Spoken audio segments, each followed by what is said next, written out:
नमस्कार मंडळी, मी आहे पायल आणि तुमचं स्वागत आहे माझं चॅनलवरती। बरेच दिवस झाले मी आजीकडे गेली नव्हती आणि मम्मीकडे आलीच होती, तर म्हटलं की चला आजीकडे पण जाऊन येते। आणि हा ब्लॉग तुम्ही शेवटपर्यंत नक्की पहा, कारण तुम्हाला यात पाहायला मिळेल की आजीला किती आनंद झाला आम्हाला बघून। आणि चला तर मग आपल्या आजच्या ब्लॉगला सुरुवात करूया।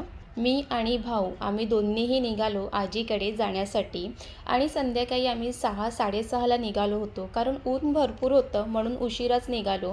जरासं सावलीत निघाले की बरं वाटते आणि हे गावातून शॉर्टकट रस्त्याने आम्ही जात आहोत। गावाच्या बाहेर जाण्यासाठी ना 2 रस्ते आहेत। एक शॉर्टकट रस्ता आहे तो आमच्या घराकडूनच जातो आणि एक दुसरा रस्ता आहे तो सुद्धा मी तुम्हाला पुढे दाखवते। आणि तुम्ही हा शॉर्टकट रस्त्याने पाहू शकतात की आजूबाजूला असे छान असे झाडं वगैरे आहेत। आणि आता तुम्हाला दुसरा रस्ता दाखवते, तर हा आमचा गावामध्ये मेन एंट्री करणारा हा रस्ता आहे आणि ह्या रस्त्याच्या दोन्ही बाजूला छान असे झाडं सुद्धा आहेत।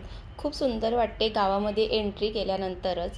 तर असं फायनली आमचा हा प्रवास सुरू झाला आणि संध्याकाळची वेळ होती त्यामुळे बरं वाटत होतं प्रवास करायलाही। आणि मध्येच आम्हाला पेट्रोलसुद्धा भरायचं होतं म्हणून पेट्रोलसुद्धा भरून घेतलं। गर्दी नव्हती फारशी, इथे तुम्ही पाहू शकतात। आणि आजीकडे जाण्याचा प्रवास पण काही लांबचा नाही आहे, एक 15-20 मिनटामध्ये पोहोचतो। जर संध्याकाळी जरा ट्रॅफिक लागली का मग अर्धा तास लागू शकतं, पण बऱ्यापैकी इतकी काही ट्रॅफिक नव्हती, थोडीफारच होती ट्रॅफिक। आणि आजीकडे भेटायला चाललो आहे तो मनामध्ये एक वेगळाच आनंद पण होता की फायनली आजीला भेटणार आहोत। बरेच दिवस झाले होते, कारण माझी माहेरी फेरी झाली का मग आजीकडे एक फेरी होतेच, असं काही निघता येत नाही। आणि मग काय वाटेला कलिंगड दिसलं, मग आजीसाठी कलिंगडसुद्धा घेतलं। आणि आता तर बाजारामध्ये भरपूर प्रमाणामध्ये कलिंगड मिळतं आणि कलिंगड तर उन्हाळ्यात तर खूप चांगलं असतं शरीरासाठी, तर नक्कीच कलिंगड हे खाल्लंच पाहिजे। मग ते ज्यूस बनवून पण पिऊ शकतात किंवा असंही खाऊ शकतात। आणि मला तर भरपूर आवडतं कलिंगड खायला। तुम्हालाही आवडतं का हे नक्की मला कमेंट करून सांगा। आणि कलिंगडसोबतच मला थोडंसं सुक्कं खाऊ पण घ्यायचं होतं, म्हणून ते मी घेण्यासाठी आले आहे।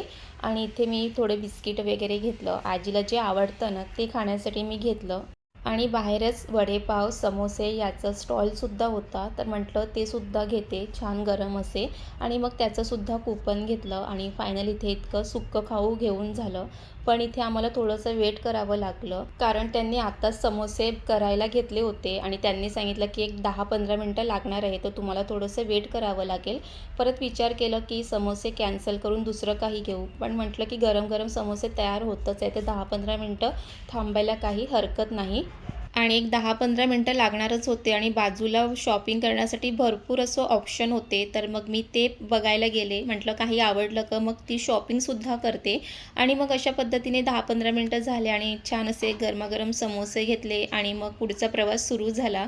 आणि फायनली इथे आम्ही बिल्डिंगमध्ये शिरलेलो आहोत आणि आजीकडे पोहोचायला आम्हाला 7:30 झाले होते, कारण तिथेसुद्धा वेट करावं लागलं, त्यामुळे थोडंसं उशीर झालं। आणि फायनली मग आम्ही बिल्डिंगमध्ये शिरलो आणि त्यानंतर मग लिफ्टकडे जाऊनसुद्धा 1 मिनटं वेट करावं लागलं।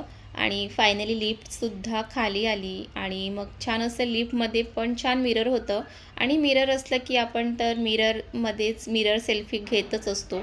तर अशा पद्धतीने मग फायनली आजीकडे आलो आणि आजीला पाहिल्यानंतर आजीला खरंच खूप आनंद झाला। तुम्ही इथे पाहू शकतात की आजीच्या चेहऱ्यावरती किती आनंद दिसतोय।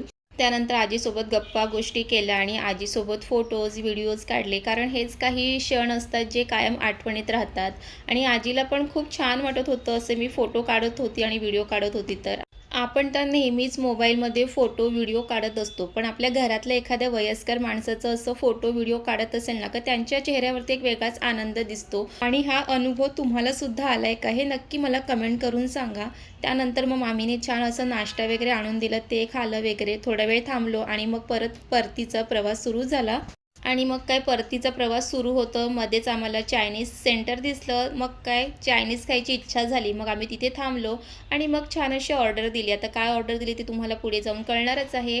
सर्वात आधी तर मस्त हे टाईमपास येतं, फ्राईड नूडल्स आणि त्यासोबत शेजवान चटणी खायला खूप छान वाटते। छान होती शेजवान चटणी, म्हणून ते खायला अजून छान वाटत होते। त्यानंतर मग आमची ऑर्डर यायला सुरुवात झालेली आहे। इथे लॉलीपॉप ऑर्डर केलं होतं आणि आणि खरंच सांगते हे लॉलीपॉपसुद्धा खायला खूप छान वाटत होते। आणि मला तर इथूनचे लॉलीपॉप खायला खूप आवडते, खूप टेस्टी असते।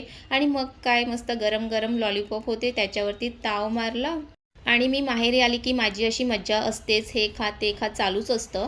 आणि त्यानंतर मग मस्त गरमागरम सूपसुद्धा आलं होतं आणि सूप पण खूप छान होतं. आणि सूपमध्ये असे फ्राईड नूडल्स टाकून खायला तर मला खूप जास्त आवडते. आणि इथे तुम्ही पाहू शकतात गरम गरम मस्त सूप आहे आणि त्यासोबतच इथे ट्रिपल राईससुद्धा मागवलेलं. ट्रिपल राईससुद्धा खूप छान होतं, त्यासोबत ऑमलेटसुद्धा होता आणि ते सूप होते ते मस्त भातामध्ये टाकून असं खायचं, खूप छान वाटते. त्यानंतर हे खाऊन झाल्यानंतर मग बिल वगैरे भरलं आणि मग परतीचा प्रवास सुरू झाला. आणि हा छोटासा ब्लॉग आवडला असेल तर लाईक करा, कमेंट करा, शेअर करा आणि अशाच ब्लॉगसाठी चॅनलला नक्कीच फॉलो करा. Bye bye.